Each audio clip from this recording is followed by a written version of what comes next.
Welcome, everyone. Today we're going to talk about the victory of 30 of August 1922.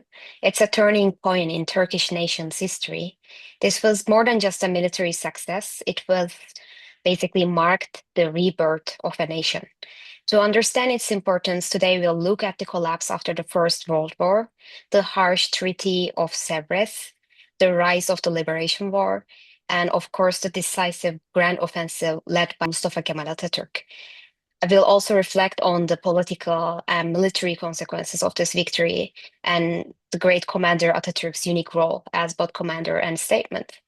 So today we have our guest, retired Brigadier General Ufuk Uras. Thank you so much, General, for joining us. It's an honor to have you here.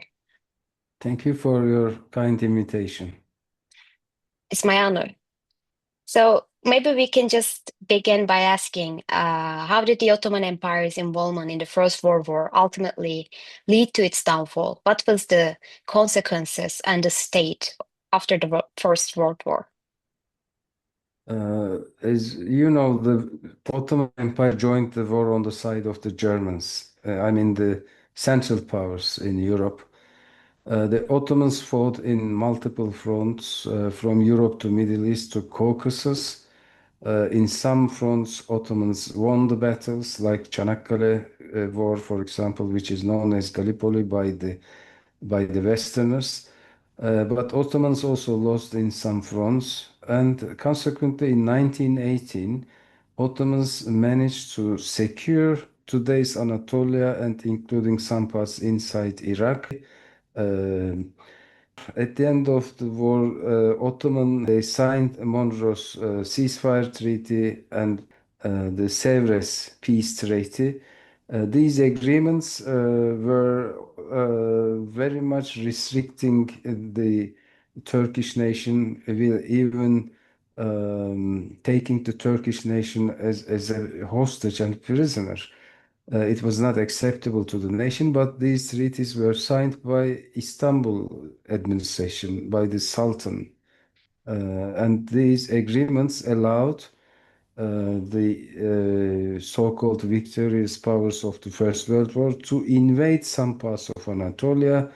The seventh article of the ceasefire treaty allowed them to invade or occupy the territories where they see their forces are not safe. And the Sèvres Treaty partitioned the Ottoman Empire. Italians, French forces, British forces, Greeks invaded the western, southern, and eastern parts of the Anatolia. This was not acceptable to Turkish nation, but unfortunately it was accepted by Istanbul administration. So is this why this treaty is seen as a death sentence for the Turkish nation? Yes, Because definitely. I see. So Ottoman Empire, basically the government in Istanbul, they accepted this agreement, but how did ordinary people react to these imposed conditions? The ordinary people had suffered from the long-lasting wars, which started with the Balkans War, then the First World War. The people did not know what to do. I mean, they were against the occupation because the occupying forces committed many crimes and violent actions in the areas that they had occupied. For this reason, the people were very much sentimental and upset. Um, but there were some local resistance movements in almost every part of the country, in the east, in the south, and in the western part. The local resistance movements had already started even to carry out armed resistance, and Mustafa Kemal Atatürk managed to unite these resistance movements into a nationwide unified liberation war or war of independence. So maybe to understand the role of Atatürk better, we can start right from the beginning. After the Treaty of Sèvres being signed basically by the government in Istanbul, what happened? What did Mustafa Kemal does? Mustafa Kemal Atatürk, then Mustafa Kemal only, because Atatürk last name was given to him after the Independence War by the Parliament or by the Grand National Assembly. He was in Istanbul. He was a general. He was trying to find solutions to save the nation. He was talking to many people, many intellectual civilians, and also military officers. But working in Istanbul for him was risky and even dangerous. He wanted to go to Anatolia, but he wanted to go to Anatolia with some official authorities and responsibilities. He was assigned to Samsun by the Ministry of Defense of the time. His position was Army Inspector General, but his mission was only limited to control the instabilities in that region.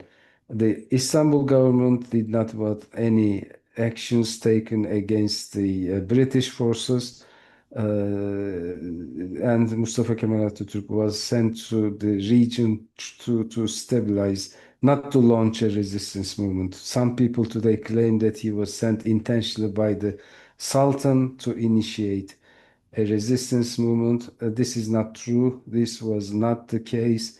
Because the Sultan had himself signed the Sèvres Treaty.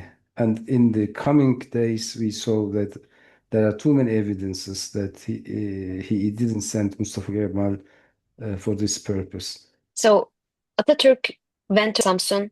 He went there as a general, but how did he started this call for independence? How did it really happen? And how did different regions of Anatolia respond to this call? Uh, the people witnessed many atrocities in Anatolia committed by the foreigners, I said before. On 15 May, just 4 days before Atatürk went to Samsun, Greek forces landed in Izmir and they started invading Izmir. It was a disaster for the nation. And Atatürk was a reputable commander. He had a great success in Çanakkale War. He was the man who managed to stop the British and Anzac forces to invade the key terrain in the peninsula. And he was the officer that stopped the invasion of the peninsula. And he was very much reputable among the armed forces. Many officers knew his leadership skills. He had also connections with many high position civilians in Istanbul. So he had already a fame when he went there. And first he went to Hausa. He met with local people. He gained some support there. And he made the declaration that the occupations are not acceptable. The Turkish nation will defend its right. So it was the initial declaration.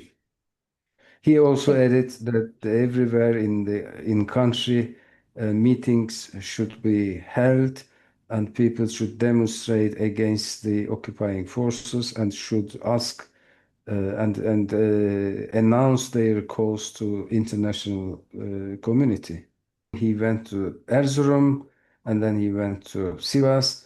Uh, and he held two important congresses, which were also attended by some provisional authorities, commanders, and the earlier members of parliament.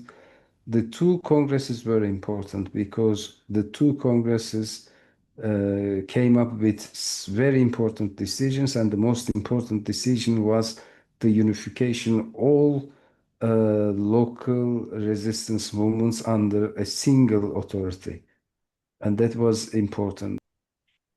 How did Atatürk manage to unite such diverse groups of people under one cause? He was a very good communicator. He first of all believed that the Turks were right in their cause because their rights were violated. They haven't lost the lands in the war. The Anatolia was under Ottoman forces when the war ended, so the occupation was illegal, and he wanted to convey his message to the people by all means. He used every possible opportunity to express this to intellectual people, to officers, to people. So he did it well because he believed that he would achieve success, and he never hesitated that he would achieve his goal. I see. So at some point, he went to Ankara, right? What happened in there? He went to Ankara. Ankara had become the center of the War of Independence. He established the Turkish National Assembly with the joining of parliamentarians from every province. So the National Assembly had become the legal authority of the entire movement. But at the same time, there was another government in Istanbul. It created a confusion sometime, but the Ankara National Assembly had become the real authority of the nation, which was completely, truly recognized by the nation. So it was a great tool to legitimize this struggle Yes. and this defense. And the government, I mean, the assembly also served as a government. It was not as there was no separate government from the assembly. The government was inside the assembly. Atatürk was chosen as the president of this assembly and the governing body. I see. So before deep dive to the grand offensive, I wonder what was the overall situation in the Anatolia. Grand offensive happened in the Western Front. So what was the situation? Uh, the Greeks first invaded Izmir and the surrounding regions. The aim of the Greek forces was to advance into Anatolia and to overthrow the Ankara government. There was a series of battles between the Turkish army and the Greeks. Initially, it was the local militias who resisted to the Greek advance, but then it had become an organized military force. İsmet İnönü had become the Western Front commander. The Turkish forces defended at several lines. It was the period of strategic defense, and the last line was Sakarya. The Turkish forces uh, had decisively defeated the Greek forces in Sakarya, and that changed the tide, turned the tide, both for the Mustafa Kemal Atatürk and his movement, and also for his adversaries. But as far as I know, after the Sakarya War, there was a 1 year period of time to basically to pause for both of the nations. Why was August 1922 chosen as a decisive moment? The Turkish side won the battle in Sakarya, and now it was time for the Turkish forces to prepare for a major offensive and to defeat the Greek forces. But it took time.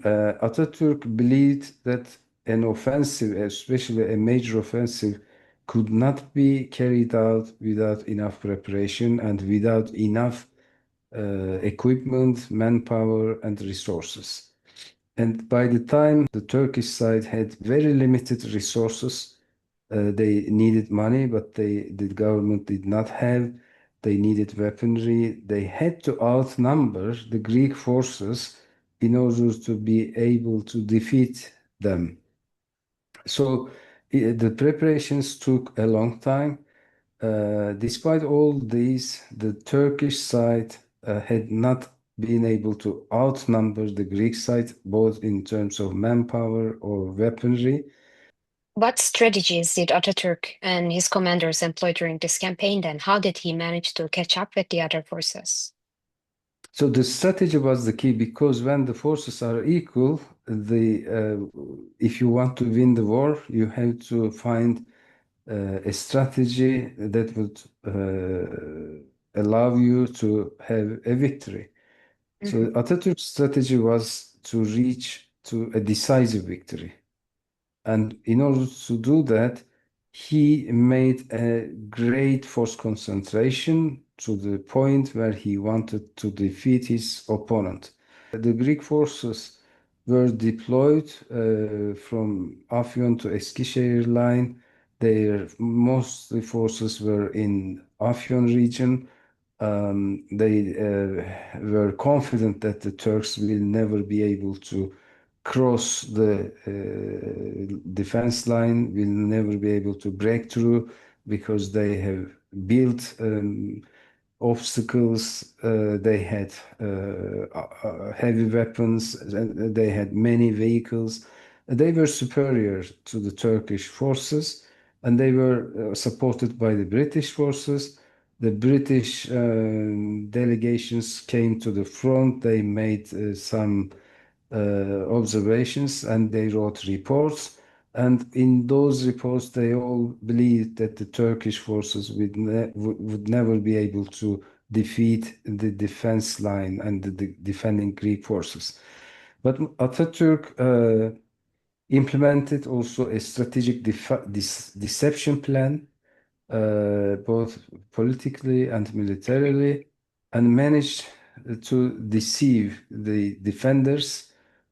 He concentrated maybe 75% of his forces to the south, to the area that he wanted to reach a breakthrough.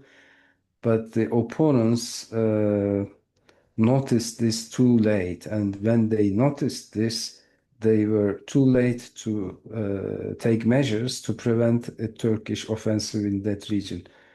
Basically, his plan was to break through in a very short time and to encircle the Greek forces by using the Turkish cavalry forces. Mhm. Uh, the plan went well. There were some problems at the beginning, but this is normal. The Turkish forces were able to defeat a sizable number of Greek forces within 3, 4 days. And it was the August 30th that the Greek forces were decisively defeated in Afyon region. Then they started withdrawal. Their withdrawal was a chaotic withdrawal. It was not an organized withdrawal. Only a few forces were able to withdraw in an organized manner. They tried to establish new defense alliances, but because of the strict pursuit operation of the Turkish side, they have never been able to establish a strong defense line from Afyon to Izmir.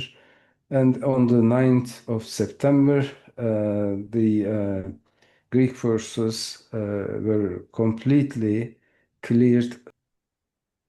How long did it take from launch to final victory? It's just like a couple of weeks.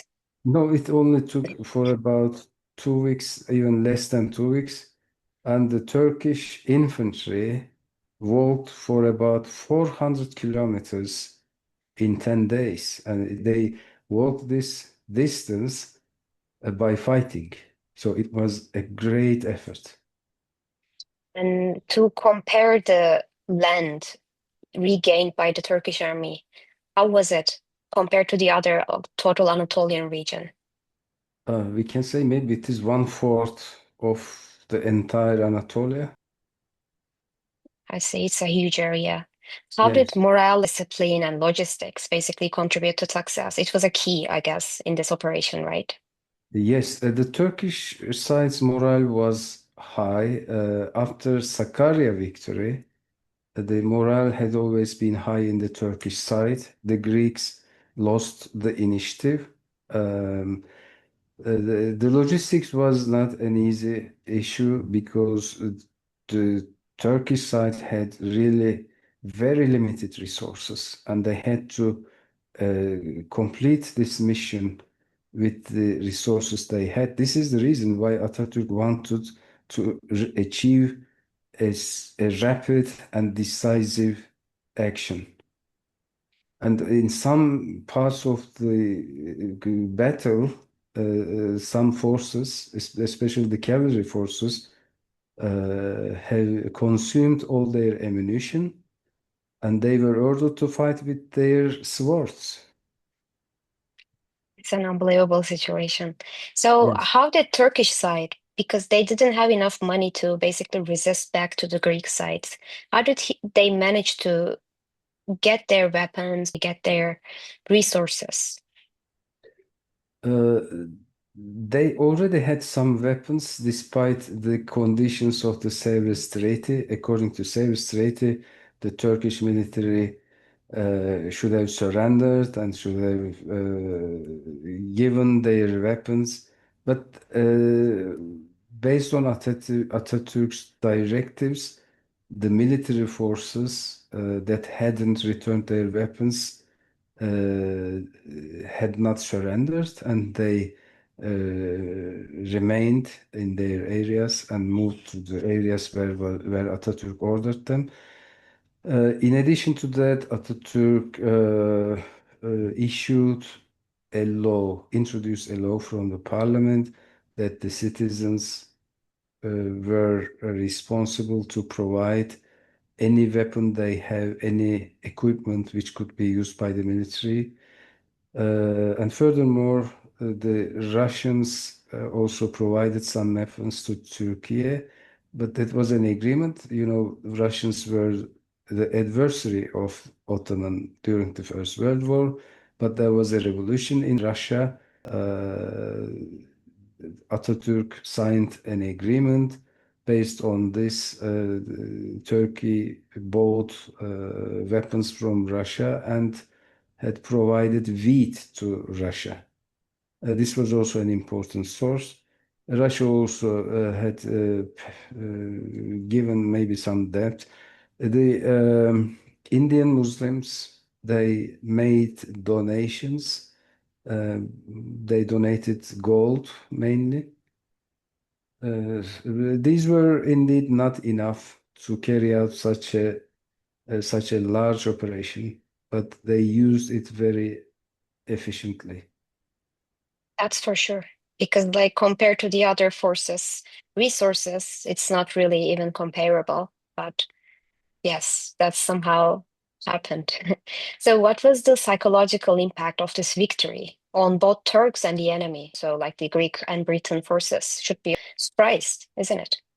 Yes, they were not expecting such a rapid victory from the Turkish side. They were surprised. The Turkish side and the nation were very happy with this victory because it enabled and provided their freedom because they were almost taken hostage, almost taken as prisoner by the occupying forces, and they suffered many violence actions from the occupying forces, in particular the Greek forces. For this reason, it boosted the morale on the Turkish side. The Greek side were in a big chaos. As far as I remember, their king left the country.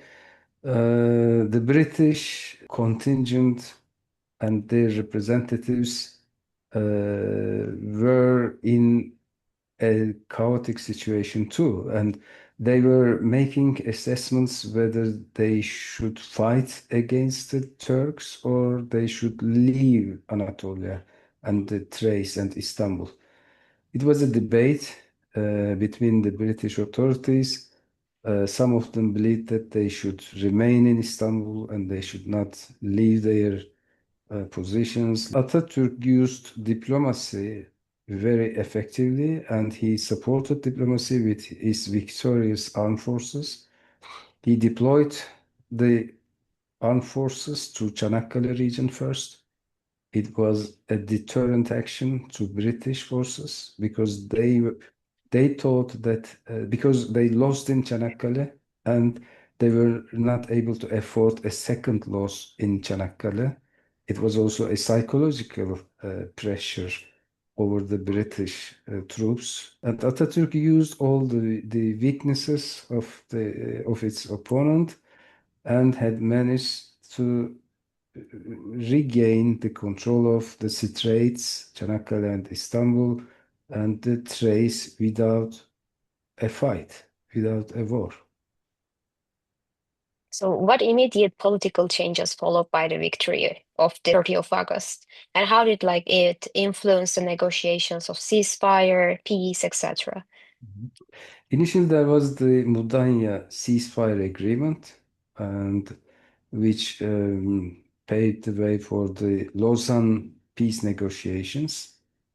The peace negotiations lasted long because the British delegation and even the French delegation, they wanted to maintain the concessions that they had during the Ottoman time, but the new republic did not want to give any concessions, and the Turkish side managed to reach maybe 90%, 95 or 90% of their objectives in Lausanne.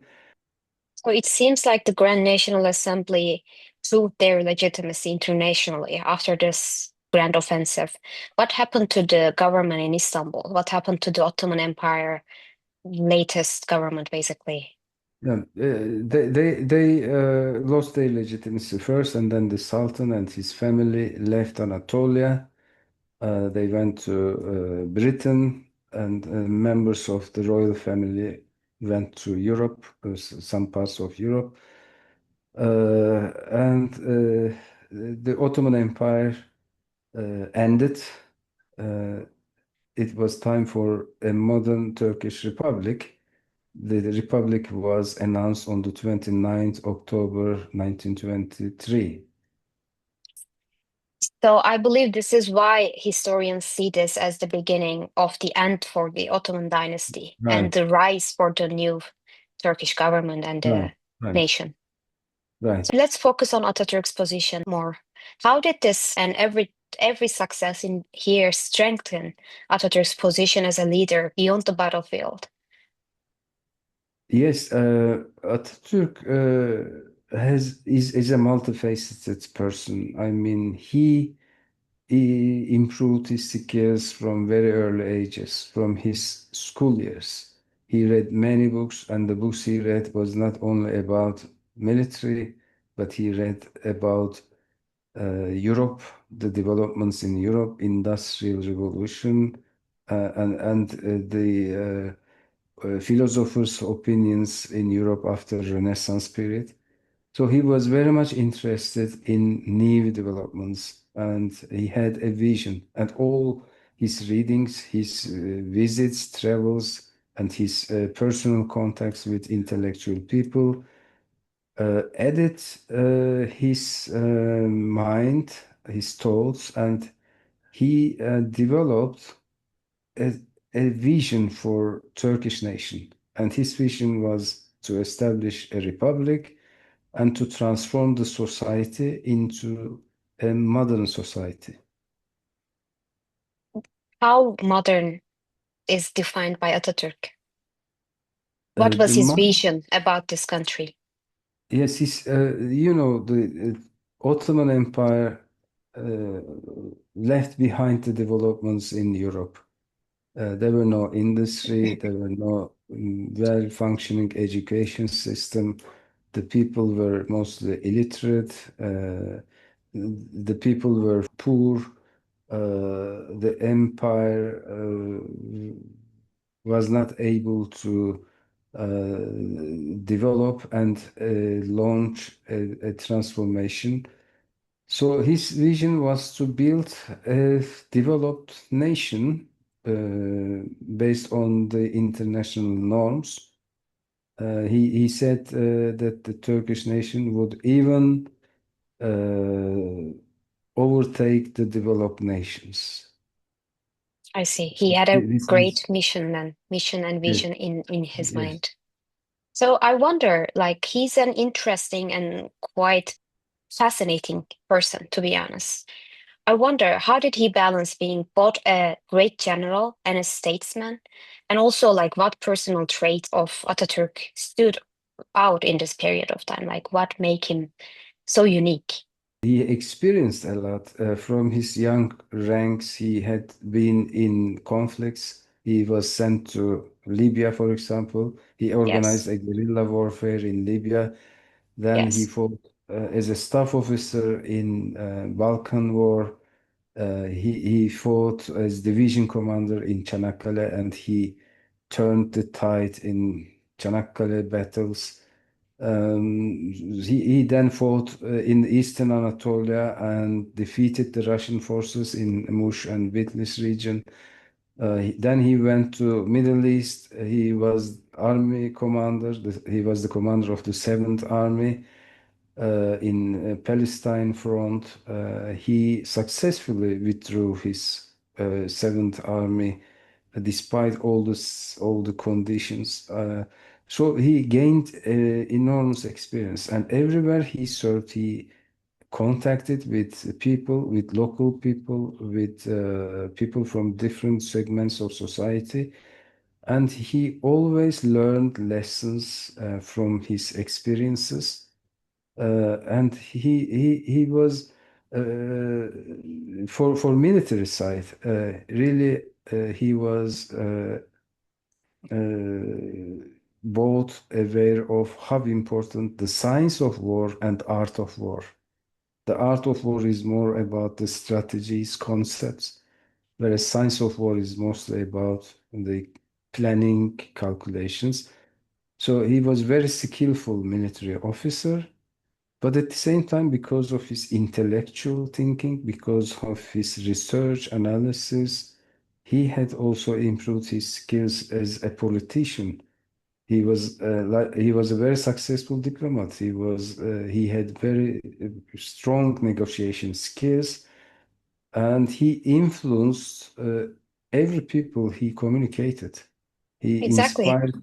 He Both inspired. soldiers and civilians, right? And Yes. also the people over borders, like internationally, lots of people basically inspired by him, inspired by this movement, because it was a movement of a society against the world and imperial forces, and it was a success for this society. It is an interesting and a really edge case, I think, in the history, and it's a fascinating event.